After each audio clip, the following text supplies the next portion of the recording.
Okay, welcome everybody who is on the stream tonight. I am Andy Ellis. This is the second episode of my new podcast, Green Space, Talking Politics with Andy Ellis. Tonight we have George Gluck, who is a Maryland Green Party candidate for the Congressional District 6. Hello, George, how are you doing? I'm doing just great. Thank you, Andy. And you? Excellent, excellent. And I am excited to dig into this with George Gluck tonight. But let me give you a little bit of information about George for those of you who haven't, who may not know him or haven't voted for him in the past. I did hear all day today from folks in Western Maryland that they keep voting for you. So there's definitely some fans out there that are looking forward to hearing you talk about this. But George Gluck was born in 1947 in Czechoslovakia and moved to the United States at the age of 16 months. He attended public school in Brooklyn, New York. His professional career has been as a mathematician and software engineer, principally as and currently serves as a senior software consultant. George is also a substitute teacher in Montgomery County and Frederick County schools. He's an active member of the Kol Shalom congregation in Rockville, where he has served for 2 years as the social action chair with a focus on environmental issues. And he has carried the green banner in Western Maryland in every congressional cycle since 2012, right? Correct. Excellent. Well, actually, that isn't totally correct. 2014, I did run for Congress in 2012, but because I didn't yet know how we were being gerrymandered. Okay. Not to run against Ms. Edwards, being a stale pale male, and she just the opposite. So I chose the next closest congressional district, which was 8. Okay. And then after I chose it, I found out that I actually was going to live in 6, but it was too late. So 14, 16, 18, and 20, you've been running in the Western Maryland CD6, right? Correct. Excellent. Both for Congress and literally, as you can see. It seems like you have a call coming in, but is there anything else in the bio that you want to tell people about who you are? Well, you know, first a husband, father, grandfather. I've done some things locally for the Homeowners Association over the years. I just spent a year on the board. Other than that, not much. I guess we'll get into most of the things that are important as we speak for the remainder of the hour. Yep. Okay. So, George, I want to hear how your political journey and how you came to be a Green Party congressional candidate. Okay. I have in the past, and I may stop this because I know some Green Party members aren't too happy about me saying it, but in the past, I've started my 2 minutes at the beginning of forums when I'm asked, not asked too many times, Green Party members have that problem. But I start by asking people to vote for a Democrat, but not the one with a capital D after the name on the ballot. And I go on to tell them that I was a Democrat for most of my political life, half of my political life, having registered in 1968 when the Democrats were far left of where they are right now. And, you know, I remained that way until, in fact, in 92, I gave Bill Clinton, candidate Clinton, time and money based on some of his progressive speeches and some of the things he did for education in Arkansas, having a wife who was a teacher and a daughter who, was a teacher at that point too, about to be one anyway. And so I spent time and money on his campaign, and then he signed Nafta, and that was it for me. I had been a little circumspect about what was happening in the Democratic Party, but once that happened, so I looked around and I saw the Green Party and what we stood for and still stand for. And as far as I was concerned, Green Party then and now was at least as good as the 1968 Democratic Party. So I still consider myself a 1968 Democrat, but I'm a Green. And then at the end of those 2 minutes, I asked people to vote for the 1968 Democrat that has a G after his name on the ballot. So tell me what defines a 1968 Democrat for you. What are the values and policies that means to you? well, to fill in those 2 minutes, I usually talk about voting rights, civil rights, and anti-poverty legislation that was passed. And we've seen over the last 40 years since Reagan, maybe even a little before Reagan, we can get into that if you want, we've seen that erode. But back in '68, the Democrats had passed all that. Congress, a Democratic Congress and a Democratic president. Not that LBJ did everything great. He chose not to run a second time because of his fiasco in Vietnam. But he did stick his neck out quite far. And he said that the Democrats would lose based on what he wanted to do. Democrats would lose a generation of Southerners at least. And I think it's been more than 2 generations, but we're slowly beginning to see the South move back to some more progressive stands. So hopefully that's the case and it will continue to happen. But in the meantime, I've been asked many times why not run inside the Democratic Party? And I keep saying there are enough people who are trying to do that as far as I'm concerned. They need to be pushed from the outside. So let's talk about the 1968 election, because I think it's interesting for a Green Party candidate to talk about running as a 1968 Democrat, given the 1968 election, was contested. So, talk about starting there and what that election meant to you, what you saw from that election, and what lessons you learned from it. Okay, well, you got to remember you gave my birth date. So I was 21 years old then, and I actually graduated from college at age 20 and just started working down here. So I was really busy starting a new life, basically. So politics was not high, and I was engaged to be married. In fact, I was married on July 6th. We just celebrated our 52nd wedding anniversary. Congratulations. Oh, thank you. So I was busy with that and, getting ready to be married, new job. So politics wasn't that high on my radar screen. So it wasn't until later that I came to realize that, registering as a Democrat became more important to me as I grew older. In fact, I remember in the '72 election, unfortunately, we didn't have the internet around then, but in the '72 election, I remember reading, and I think that's when I started to begin to think about politics more seriously. I remember reading somewhere, and I can't remember where, that candidate Jimmy Carter was approved by the Trilateral Commission. And most people don't know what that is, and I didn't find out till much later what it is. And they had formed, I think it was somewhere around the early mid-'70s, and just about the time that he was elected. And so later on, as I got more and more into politics and understood that the Trilateral Commission was basically a bunch of Democrats who wanted things to remain the way they were, just like the present leadership of the Democratic Party. They're happy with the way things are. So in fact, now they've moved even more to the right than they were in the '70s.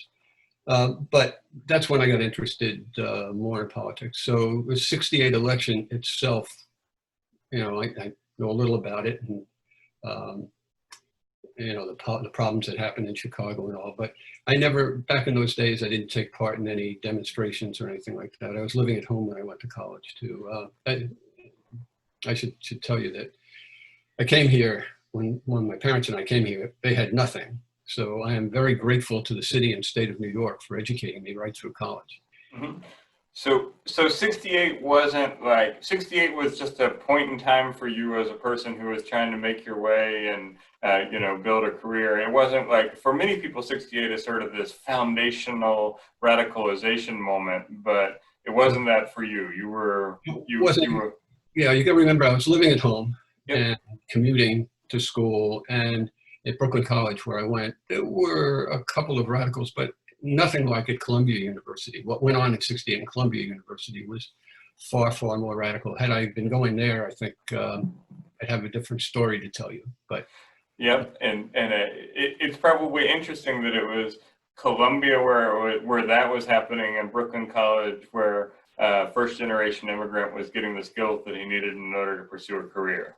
Correct. And, but those skills were good enough to help me recognize that I was on the wrong path. I mean, you know, I recognized it far earlier than 1996. In 96, I used to take my lunches off and go to the library and get signatures for Ralph Nader, for us to put Ralph Nader on the ballot in 96. So, you know, I was well into it by then. That's the year I became a Green Party member. But I was on my way. I was reading, and it's a shame I threw out when we moved to this house 33 years ago, but I used to get this periodical from Ralph Nader about all the terrible things that American corporations were doing around the world. So I was being indoctrinated as early as the, let's see, we bought that house in 72. So probably by the late 70s, I was already being indoctrinated slowly. So I want to get to the breaking point after NAFTA in a moment, but you mentioned the Reagan years and the pre-Reagan years, and I think that I'm interested in your perspective on what happened in that time from Carter to Reagan. Okay, well, first of all, Maggie Thatcher in Great Britain had already become the prime minister and was beginning to start Reaganism there, even as Jimmy Carter was still president. And at the very end, and again, this didn't really hit me until a little later, but at the very end, Carter began deregulating. He started it. He did it before the Republicans did. He deregulated the trucking industry before he left office. And so, you know, so I recognized then that there was a problem. And somewhat after that, probably a little before 96, I learned about the Powell memo. I don't know, are you aware of what that is? I'll explain it a little. Go ahead and explain. Yeah. Okay, so Republicans, leaders, I guess, in business and elsewhere, recognized the fact that they were beginning to lose ground in the 60s to non-whites, to women, to young people, and they felt attacked, basically. And so Lewis Powell wrote a memo to his neighbor, who was executive of the American Chamber of Commerce. And I often put links to it when there are comments I make on Facebook or elsewhere. So basically, it was the blueprint for everything we've seen in the last 40 years that the Republicans have done. You know, from taking over media to, you know, what they've done to make sure that people can't vote, and et cetera, et cetera. But as I said, there was a paper written about the same time, I think it was 76, by the Trilateral Commission. And Zbigniew Brzezinski was one of the original members, along with David Rockefeller. And he was a Democrat. In fact, he was in Carter's administration. So, and they had the same problems with, you know, young people, people of color, and women. And they had a different approach to it, but their approach is still to the right of where we are. And I think that many of the Democratic leadership, beginning with Carter, I didn't know it then, but now, have taken a large sip of that Kool-Aid. So, oh, go ahead. Go ahead, go ahead. Yeah, so, I mean, so it's interesting because when Republicans are in power, so when Reagan and Bush were in power, Democrats were able to play the oppositional role, sort of similar to the way they were able to play when Bush was in power or when Trump was in power. But let's fast forward to 92. Bill Clinton gets elected. You helped him get elected, and then after that, NAFTA, you say, was your breaking point. So talk a little bit about what NAFTA showed you about the Democratic Party and why that chose you to leave. Well, I believe Ross Perot. I thought he hit the nail on the head when he said, listen to that whoosh. And you put your ear to it and you realize that was all these great jobs for, you know, living wage, leaving the United States to go to labor outside the States, south of the border, China. elsewhere. In fact, I remember hearing, and I don't remember who said it, but basically it said, we didn't get rid of slave labor. We just sent it overseas. And that's probably to some degree still the case. So, I recognize that was happening. And again, Ralph Nader's periodicals and things he was saying that I heard on occasion, led me to believe that we were headed in the wrong direction.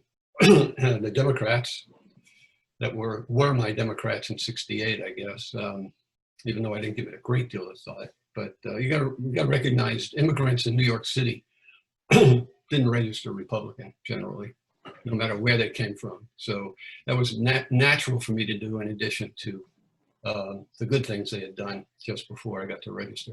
So NAFTA was it, and a whole bunch of things after that Clinton has done, to get rid of that have now allowed the news to be, it used to be independent of entertainment in the networks, ABC, NBC, CBS, but because of some of the things he and his administration have done, news now sits under entertainment and must be profitable. It was never profitable before that. So little things like that. There are many of them along the way. Interesting. So in NAFTA, because of NAFTA, I remember NAFTA being the breaking point for many people that I know who in that generation found themselves radicalized. And I think that in addition to NAFTA, there's the crime bill, there's the welfare reform, and all of these things that Clinton did in order to move the Democratic Party away from the possibility that Jesse Jackson had provided for it at some point, and toward this sort of centrist third way, there is no alternative approach. So that takes us to, if we get through the Clinton years, we get to the Bush years, and by this point you were an active Green, and a Maryland Green because we had a Green Party starting in 2000. Correct. So what were the Bush years like after Ralph Nader's run in 2000? Well, I can tell you, I still get blamed for Gore's loss because of what happened in Florida. And I am forever fighting that battle with people and giving them all kinds of information as to why that's not the case. And even if it were the case, I tell them, okay, I'll take 5% of the blame because, a few thousand Greens voted for Nader. But you have to take 95% of the blame, which most people don't accept anyway, because so many Democrats, 350,000 Democrats, voted for Bush. So that's a double whammy over us. So, but they're not willing to accept that fact that the Democrats, in theory, gave Bush a win in Florida. In fact, we know he lost in Florida too after the count was actually taken, but too late. And by the way, one of the ringleaders who helped that all occur was John Roberts, who was our Chief Justice. So he got paid well for doing that. So out of that came this focus on election policy. And the Green Party at that point started loudly making the case for electoral reform. And I know that some of your advocacy specifically has been around electoral reform. And I want to hear you talk a little bit about the importance of changing our electoral systems and how you think it should be changed. Okay, there are a number of things there. Let's start with how CD6 became a Democratic congressional seat. Yep. And that's CD6, I've heard some say, is the worst gerrymandered congressional district in the country. It used to be a Republican district, just strictly Western Maryland, the 3 Western counties. And the Democrats, after they won, cut it up. And that's one of the reasons I ended up running in CD8, because they took so long cutting it up properly to make it, make sure that Congressional District 6 became Democratic. They took enough of Frederick City with a thin line going into the city and then another line coming down into Montgomery County and picked up just enough well, more than enough votes to feel comfortable that they would win, and did. John Delaney won. And unfortunately, I didn't run against him when he ran the first time in 2012. I wish I had known. It would have been better. At any rate, so I'll run now, and I'll probably be the only candidate, especially of the two major parties in us, that would say I'll be happy to be in Congress for just 2 years. I'll do my best to get rid of gerrymandering everywhere, of course. Of course, the Democrat, Mr. Trump, probably wouldn't want to do that because then he'd lose a seat. And the Republican wouldn't want to do that because the Republicans would say, no, we're not going to get one seat in Maryland and lose dozens around the country. Yeah. So, but I'll be happy to do that and serve just one term. So so when you're in Congress, what's the solution to gerrymandering? The solution is to do what some of the states have done and make, I mean, you know, here's my phone. You can write software on the phone that would properly cut up the states into districts that look more like convex figures rather than these strange looking spider-like figures we see all. I sit here in my house at the end of a little finger that the Democrats set out just to get a certain number of Democrats they knew they would get, and that's crazy. So it'd be very simple to write a program that would take districts and make them much clearer. And then, of course, by doing that, we probably would also help make sure that incumbents don't necessarily have that great an advantage. So is this a federal solution, a state solution, a court solution, or all three? Well, it's got to be all three, right? Because the states have to do it ultimately. But we have to give them some incentive. Stick, carrot, both. I know it's got to be done. I haven't given that much thought. I know it can be done. Haven't given that much thought as how we get from where we are now to there then. But I'll be happy to put that thought in, and we'll see you later when we talk about some other things. I hope we can squeeze in where that why people might take some solace that I can actually get it done. Yep, and I want to hear the how we can get it done part in a second.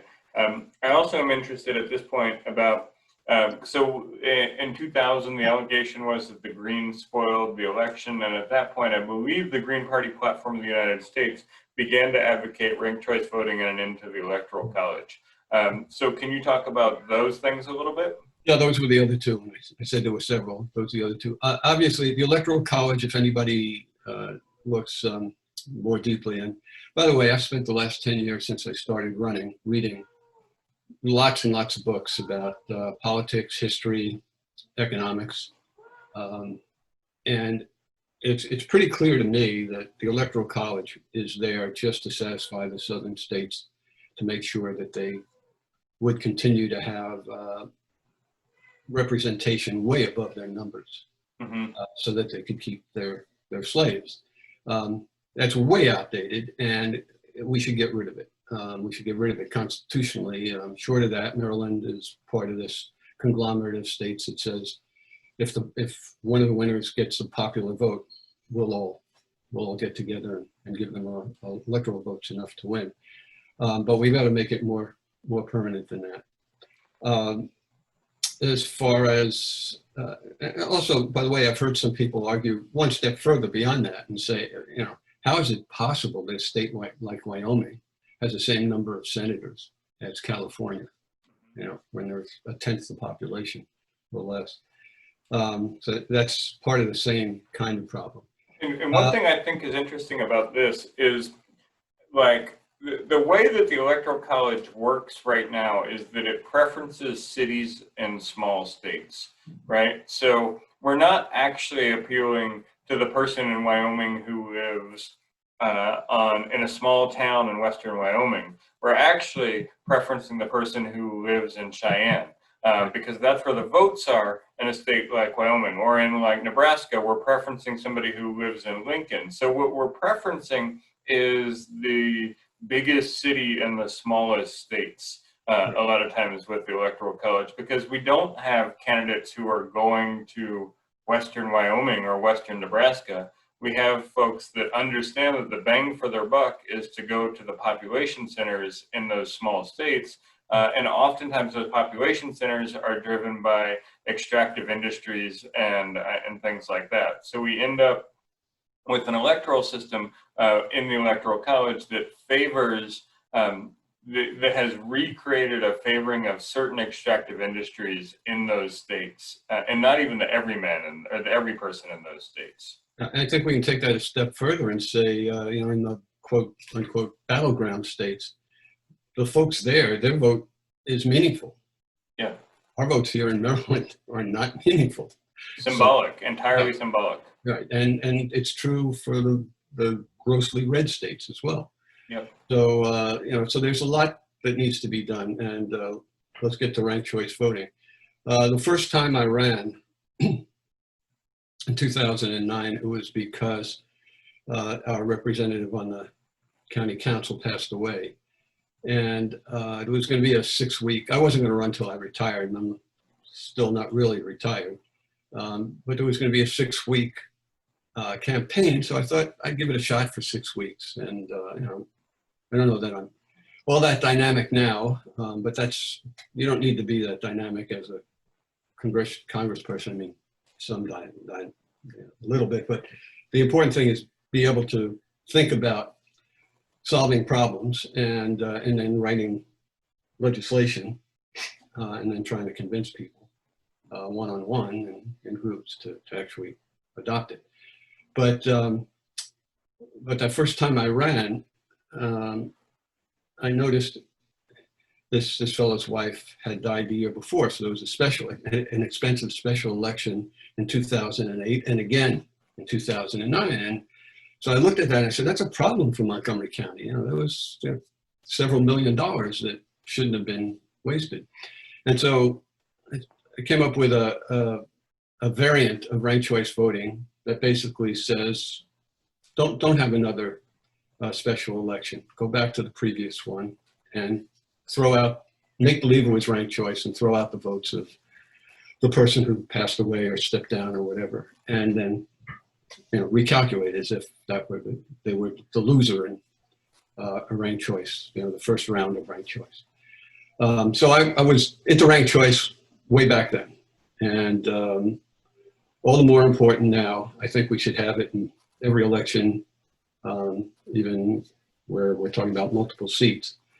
You know, you talk about spoiling an election, and I've told people, they've said, you know, if you weren't if let's say I get a fair amount in this time around in 2020, and the Republican wins, and then I'll be blamed for spoiling the election, even though for 10 years I've been asking everybody to institute, all my Democratic friends, to put pressure on Democrats to institute ranked choice voting.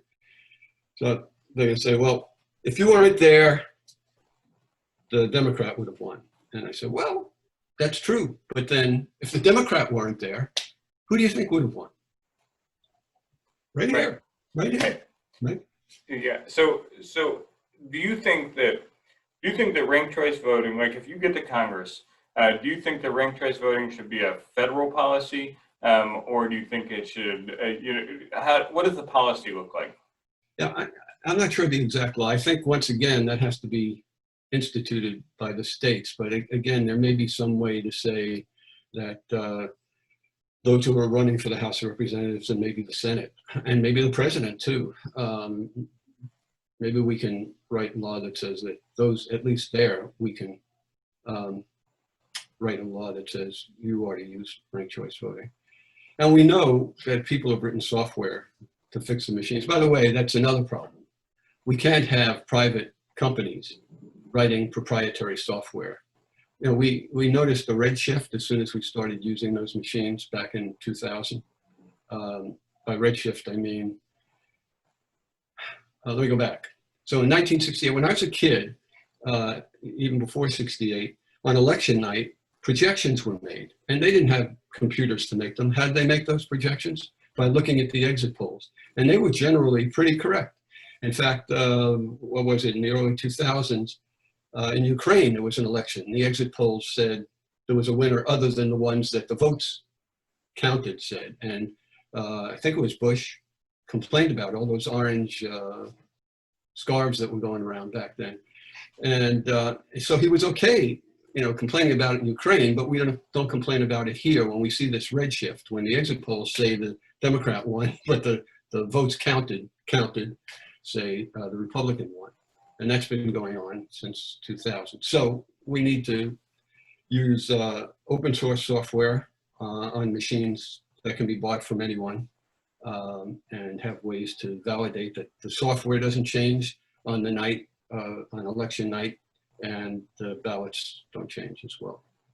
Yeah, absolutely. I think election integrity is our election process is literally a black box that is we don't know what is happening with it. It is proprietary software, and whether or not it is actually changing votes, it allows the belief that it is changing votes to exist. And that is almost as much of a threat to me as an actual changing of votes, is that people don't have faith in it and can believe that it is not what it is said to be, Right. Yeah. And so, I mean, I think that it's, so you've done some work on moving toward paper ballots, correct? Well, they've done that, and here I'm an advocate of that, certainly, at the very least. Nancy Wallace, who is a member of the Montgomery County Green Party, she's been an advocate of that for as long as I can remember, probably before I met her. And at the very least, we should be able to count the ballots. Even if we count them electronically, we should have backup paper. Absolutely. So before I want to understand your theory of change as running as a Green, and I also want to understand how you think that you would govern as a Green if you got into office. But before we leave the Bush years, I want to hear a little bit about how you find that your position as a Green leads you to different conclusions about war and imperialism than the Democrats or the Republicans. Well, I mean, all you have to do is look at the bloated Defense Department budget, some of which we don't even see. I mean, even the part we see is bloated. The numbers keep changing every few years, but we spend more money than the next 12, 20, depending upon the year, countries on defense. And again, going back to the Powell memo, I'm not sure it was explicitly in there, but the Defense Department, the industry knows that they know how to work this. They put a plant of some sort in every congressional district, or at least as many as they can. And they say, well, if you shut us down, if you don't give us our due, this will close, and you're going to lose so many jobs in this congressional district or that one. That has to come to an end. We have to, in fact, let me pair this with something that's gone on over the last few weeks, the Black Lives Matter movement, George Floyd's murder. Lots of people want to defund the police, and I can understand that. But when I was a government employee until 1983, and so under Carter, one of the things he did was he started zero-based budgeting. Now, there are some problems with it, but basically what that says to managers at every level, you got to justify, you got to tell me what your function is, and you got to tell me what you're going to do to accomplish that function, and then what you need, what resources you need to do those things.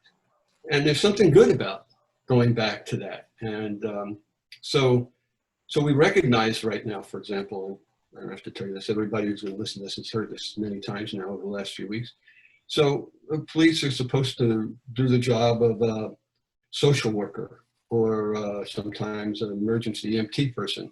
And so they're given money to do that, but they still come in with guns blaring because that's what they've been trained to do, and for other reasons as well. So, So I think that we can go back to that concept of zero-based budgeting. I mean, it's called the Department of Defense, and yet we have, I forget how many, 800 bases around the world. And it keeps changing. We close a few every now and then. But is there really a need to defend ourselves with those many bases? Also, the 1033 program, for example, where we take unnecessary, probably unnecessary from the beginning, weaponry and give it to police. That money was initially spent by the Department of Defense, I guess. So there too, we can see wasted funds.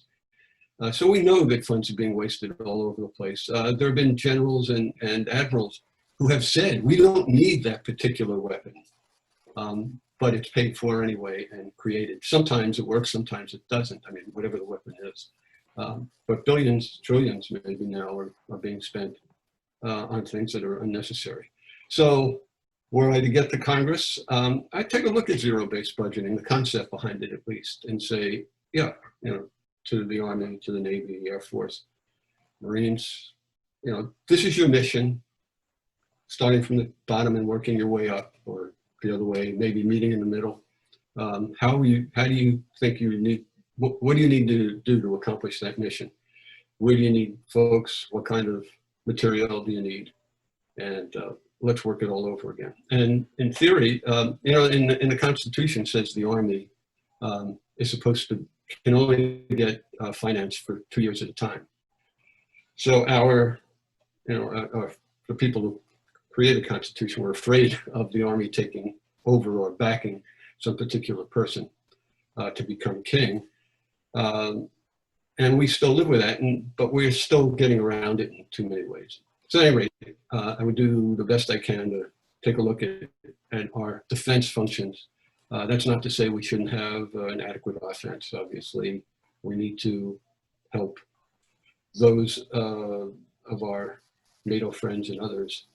And we need to be prepared to do battle elsewhere. I mean, if it weren't for us, World War II probably would have been lost, and who knows where we'd be now. So all that said, we're still spending way too much, and we need to listen to the last great Republican president, Eisenhower, who warned us about it. So yeah, I think that makes a lot of sense, and I think that the foreign bases that we have around the world and the role that they play in securing forward deployed presence in every part of the world and every continent not only takes money away from social programs, but also puts everybody under constant threat of they could be the next regime change. And so, and we know regime change is expensive. We know that a lot of these wars they're not achieving the goals, and that they are they're often instigated and started by some combination of media, intelligence, and politicians. And so I think that, to me, if we can get rid of those bases, those 800 bases around the world, and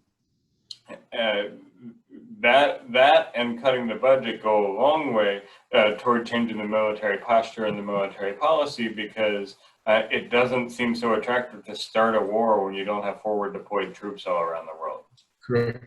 And we should also mention that we don't always fight wars ourselves. We have other people fight them for us, Yeah. And I'm not even going to say for us as the American people, but for the nation. For the corporation. For the billionaires, yeah. Okay, so we are on with George Gluck, who is a Green Party candidate for the 6th Congressional District in Western Maryland, and we've just been talking about how we got from George being a 1968 Democrat to a 2020 Green, and we've wound through a lot of history and the way there, and a lot of thought and policy. And so the next question, George, I have for you is, what is your theory of change that comes from running as a Green Party congressional candidate in Western Maryland? Okay, I don't have it here. I have it in another bookshelf, but I read a book probably just about the time I ran the first time. It's called The Fourth Turning. Very quickly, the authors posit that in 100 years, there are 4 generations. Every 100 years, there are 80 to 100 years, there are 4 generations. And that we have more in common with the generation 4 before us than we do with the one before us or the one after us. That basically that history repeats itself. So as Tom Broadcott said, the last greatest generation was the one that got us through the Depression and World War II. And if you go 100 years after that, we're right about that now.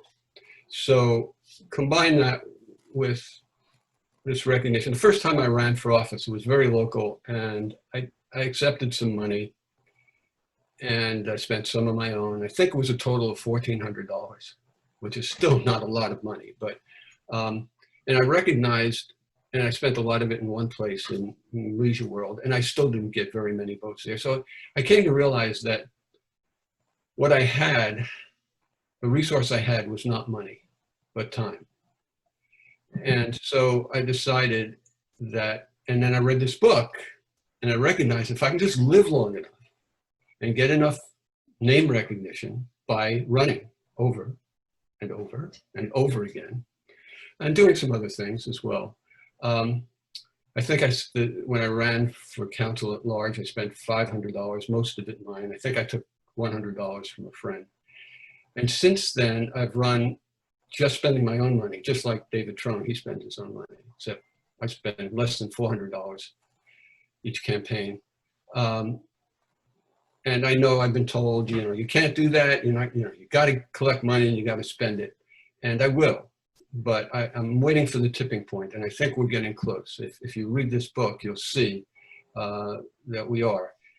As stale pale males like me die off, a few of us change our minds and move left again, like I did. But as we die off and young people start getting more interested in politics, and there are lots of them, we've got about 20 minutes left, so I'll quickly tell you. I was invited to in Clarksburg High School in 2018, invited to a forum, and the young people there were incredible. They kept me talking. I think I sent you a picture of us. Kept me talking for a half hour after. And the husband of the Republican who was running, I don't think you can see him in the background in the picture. I could see him thinking, why are these kids spending time with this guy? He's not going to get much of a vote. But the fact is, they knew what I was saying was their future. So I'm waiting for the electorate to catch up to me, to catch up to this 1968 Democrat, who, by the way, is a 2020 Green, but was also a 1996 Green. Mm-hmm. So I've learned a lot along the way, and so I'll continue to run as long as I'm healthy enough to, and as long as the Green Party gains valid access and allows me to. I'll continue to run. As you said earlier, I have subbed in Frederick and Montgomery counties, and generally I sub in schools that are in Congressional District 6 and knock on doors near the schools after school's over. So I'll continue to do that in the hopes that people will recognize me. And by now, as I mentioned before, somewhere on the order of 10, 12, 15,000 students have had me who are now eligible to vote in these schools. Who went to these schools, and if they still live in the area, I'm hoping they'll remember that I helped them a little and consider voting for me. So that's the theory of change for me. So one thing that is interesting to me, so I grew up in Frederick County, and Roscoe Bartlett was my congressperson when I was growing up. And that was when that district was a solidly red district that was Western Maryland, and that the fact that Roscoe Bartlett's district is now a Democratic district can only happen via gerrymandering.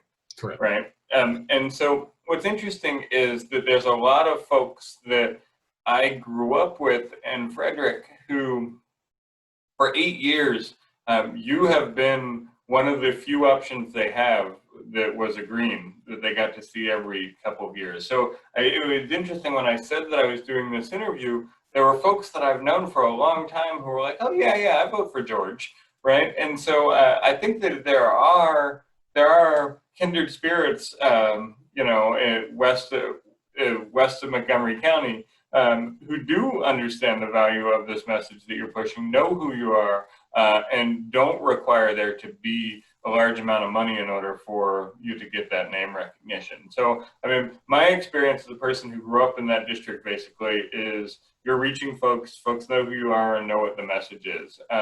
Now, my next question is, if you were to get into Congress, say you were to win this year, and you were to be a Green in a fractured, polarized Congress, how do you see governing? What would that look like to you? Okay. Obviously, one Green, I'd love to be the first Green in Congress.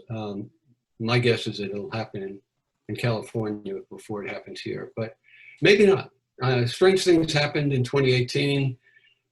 Strange people, or people who we didn't think, or many people didn't think would get elected, won their seats. So it could happen in 2020, if not maybe 2022. And you can't do it alone. You got to make friends somehow. I can propose legislation, and if I got in there, I'd propose legislation on the first day I could.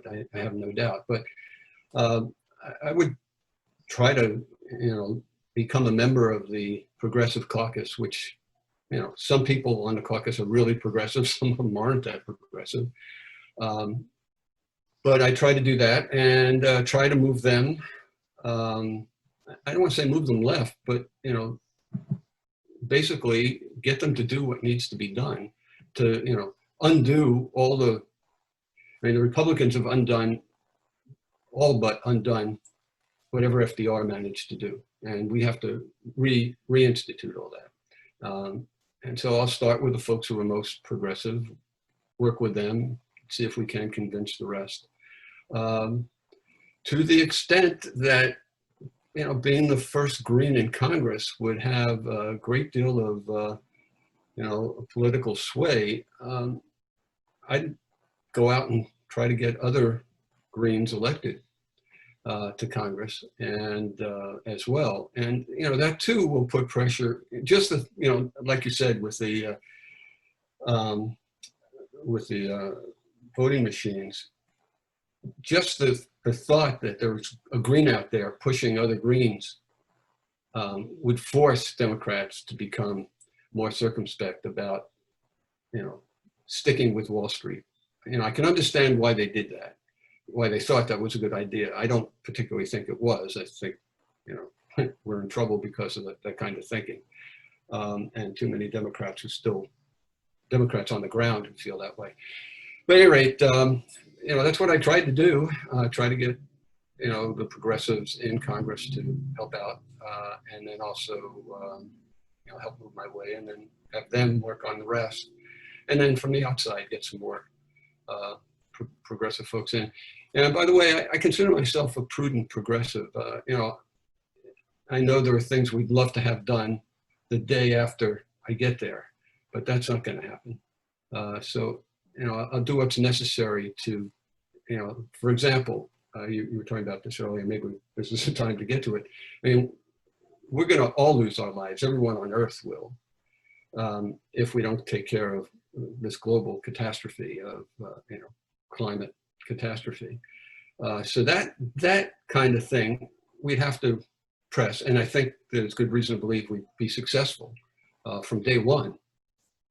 But there are other things as well. Yeah. Absolutely. And let's pivot to that, because I think that the perspective, so for those that don't know, CD6 runs from the Washington suburbs to Western Maryland, to the part of Western Maryland that is surrounded by Western Pennsylvania and West Virginia. So it includes the heart of American suburbia, all the way to sort of the heart of Appalachia. And so what are some of the environmental issues that you find resonate in the Western Maryland part of the district that many folks who may be from inside one of the Maryland beltways don't even understand? So can you talk a little bit about like what resonates in the western part of the state as opposed to what folks think in Montgomery and Baltimore City? Okay, well, you know, as you said, Western Pennsylvania is right there. So there was a push to frack in Western Maryland, which we managed to avoid. And of course, that's a good thing as far as I'm concerned. The best way to put less carbon in the air is to leave as much as we can in the ground. Also, I'm going to answer that and also combine it with something you said earlier or asked earlier, and that's about how I think. So the Trans-Canadian Pipeline Company wanted to put a pipeline, a gas pipeline through Maryland across the Potomac in Hancock. And I went, there was a meeting there by the Maryland Environmental Board or whatever, I forget the exact name, but they had a meeting there. Actually, they had a couple. I went to the first one and they allowed me to speak.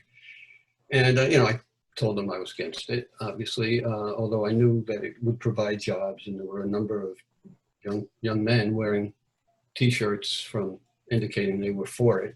And those men, I assume, were about to have jobs. I would have tried to find them jobs some other way than doing that. But one of the things I asked the board to do, I said, if you do this, I said, I would very much like you to take a look at the history of pipelines and the fact that they leak and they cause problems to the environment and to humans around them. And I said, if you allow this to happen, I would like you to assume that 2 of these occurrences will happen. And let's say they, in order to return the environment, I don't know if you can return the health of the people involved, but at least you can pay for doing the best in that area. Whatever that is, you know, $1 billion per event, I don't know, $500 million per event, whatever it looks like. Put that money in escrow. The people building the pipeline, the people owning the pipeline, and you know, anybody else involved who would gain from that pipeline. Have them put in, if it's 500 million, then put in $1 billion in escrow. And if there's a leak and 200 million is needed, then they have to replace, take the 200 million out to fix the environment, get people doctors if they need them, and put in another $200 million immediately or yank their license. And I don't know if they'd ever do that or not, but that's the kind of thing, the kind of way I think about a problem. And that was definitely a problem we'd need to avoid. And, you know, not building it completely would be great, but if you're going to do it, at least think about the effects it's going to have and not let the company internalize profit and externalize the cost of anything that goes wrong. And so I bring that kind of thought to every problem. We don't have that much time, so let me just quickly tell you. So the first time I ran was in 2009. We had just gone through this recession, right? And so I proposed in a forum.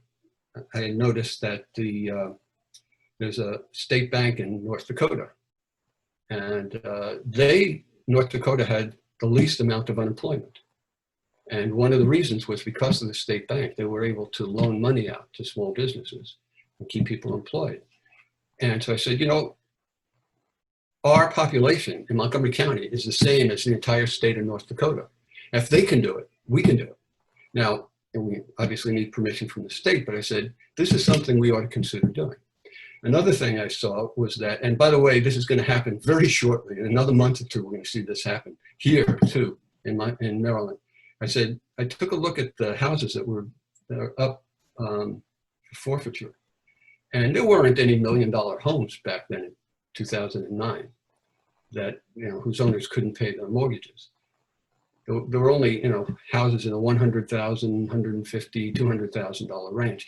I said, look, every homeowner in Montgomery County is paying 92 cents per, I think that was it, or 9.2 cents per $100 of assessed value of their home.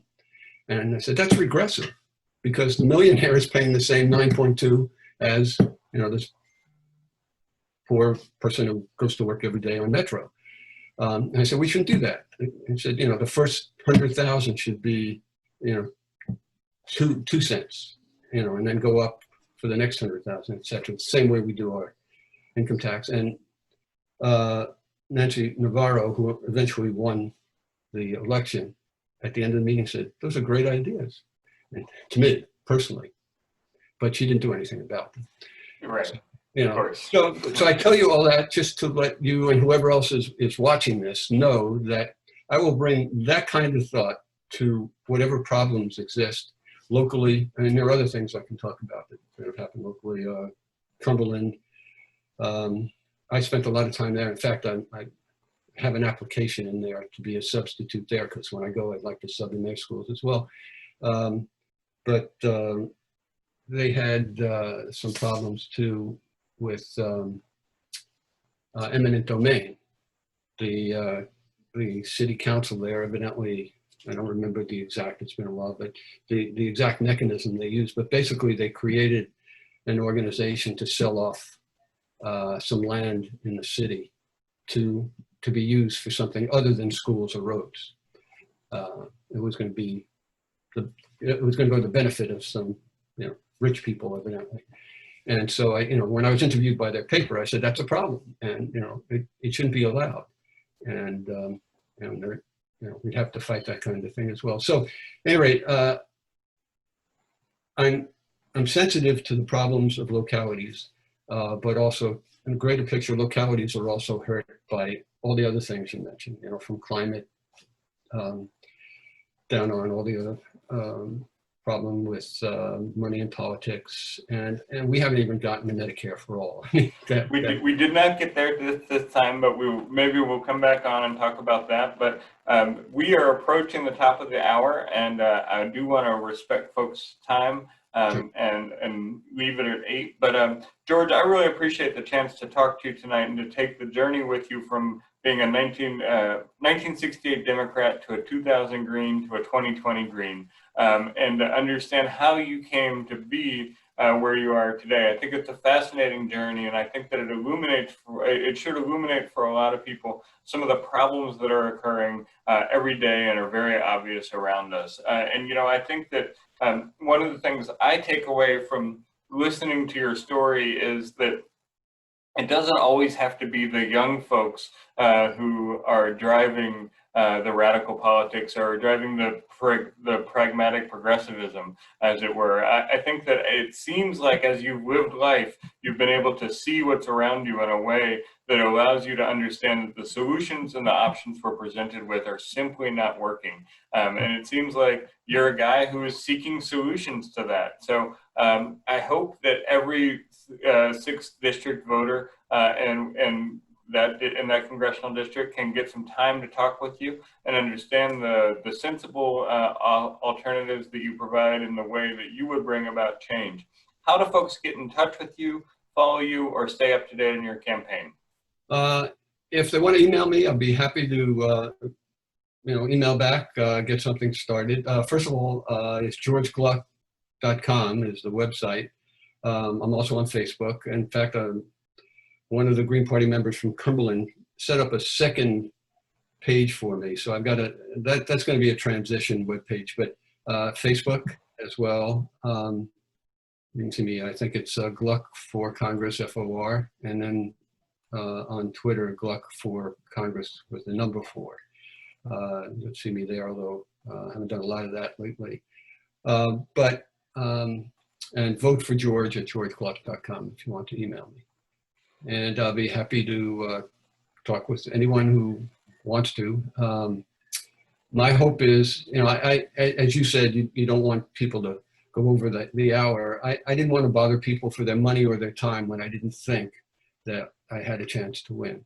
But that time is coming close. Maybe this, if we get ballot access, and I feel that's the case, I'm going to start collecting money and asking for people's time.